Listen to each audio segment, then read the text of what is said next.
আসসালামু আলাইকুম। নবীজির তিনটি গুরুত্বপূর্ণ হাদিস। হাদিস নম্বর 1, রাসূল সাল্লাল্লাহু আলাইহি ওয়াসাল্লাম ইরশাদ করেন, যদি তোমরা আল্লাহর উপর যথোপযুক্ত তাওয়াক্কুল গভীর ভরসা করতে পারো তবে তিনি তোমাদেরকে পাখির মতো রিজিক দান করবেন। পাখি যেমন ভোরবেলায় ক্ষুধার্ত অবস্থায় বের হয় এবং সন্ধ্যাবেলায় পেট পুরে ঘরে ফিরে আসে, তোমাদের অবস্থাও তেমনি হবে।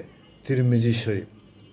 2 নম্বর হাদিস, রাসূল সাল্লাল্লাহু আলাইহি ওয়াসাল্লাম ইরশাদ করেন, যে ব্যক্তি যাবতীয় মখলুক থেকে মুখ ফিরিয়ে একমাত্র আল্লাহর দিকে রুজু করে, আল্লাহ তাকে এমন স্থান থেকে তার রিজিক দান করেন যা তার কল্পনায়ও ছিল না।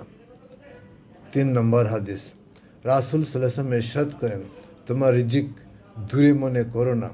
কোনো মানুষ সে পর্যন্ত মৃত্যুবরণ করবে না যে পর্যন্ত তার তাকদীরে লিখিত রিজিক না পায়। তিনি বলেন, রিজিক মানুষ কেমনভাবে খুঁজে বেড়ায় যেমন মৃত্যু তাকে খুঁজে ফিরে। নিশ্চয় মানুষ পাপ কাজে দরুন রিজিক থেকে বঞ্চিত হয়। আসসালামু আলাইকুম।